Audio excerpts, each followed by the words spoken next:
it's a fairly rural part of the Chicagoland area. It's cornfields as far as the eye can see out here. And one of the big sticking points out here is that they're putting in a massive data center in the next town over. Yeah.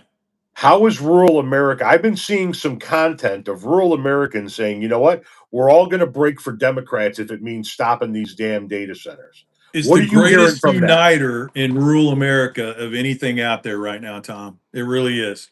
I am really heavily involved across the country in these anti-data center movements. And I guess let me tell everybody right up front, because I always believe in full transparency.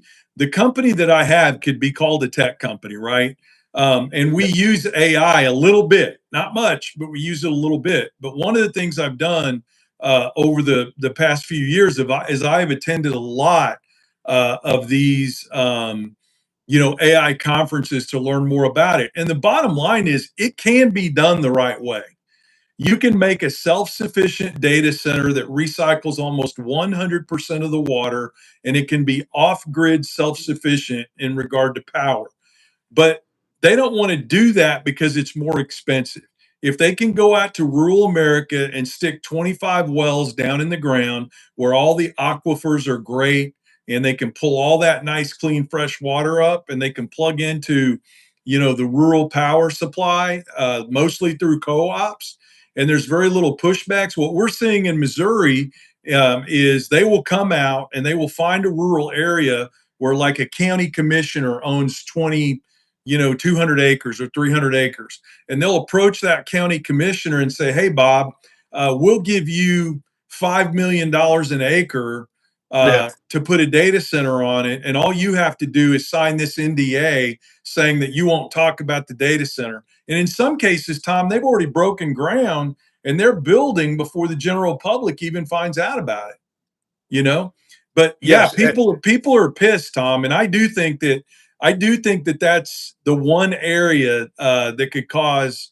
I mean, in a little town in Missouri, they voted out every single Republican official on a city council and reelected other people because of a data center. and I'm like you. I use AI as well. Listen, if you're on social media, you use AI in some way, shape, or form. And I utilize YouTube's AI to help with thumbnails Yeah, and descriptions and things like that.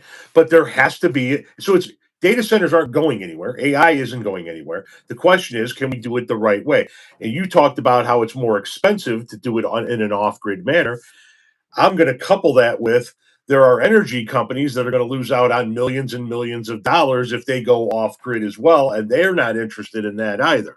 yeah, I saw some content about China putting some data centers almost like offshore oil rigs out in the water, up on oil rig stilts, yeah, utilizing that water and solar power.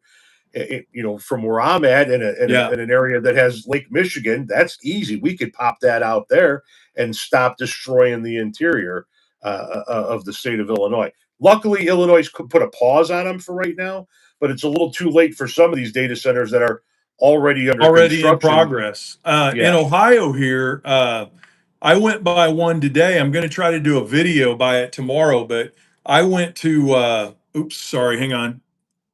I went by a data center here that Google has outside of Columbus, Ohio. It's the biggest monstrosity I've ever seen in my life. And I think what they're kind of starting to get away from is, there's a lot that went into doing this, and it was extremely expensive to build one, near the city of Columbus and plug into, all the public utility structures that were available here. I think it's just an easier lift for them. They can save a lot of money and they get a lot less pushback if they keep it hidden and they go out to rural America to do it. But yeah, I don't think there's any question, Tom, that I've been to like 4 meetings now full of Republicans and Democrats and independents and even people that don't give a shit about politics that are at those meetings, and people are registering to vote, et cetera, just to push back against this. Hopefully it's enough to unite people to get them to the polls to vote in a certain manner. I think that on top of the polling numbers, I mean, the polling numbers are dismal, not only for the president, but for the Republicans as well. This is the worst we've seen I mean, in So my talk about the lifetime. number. We've talked about the president's numbers. What about the Yeah. Republicans' numbers in general?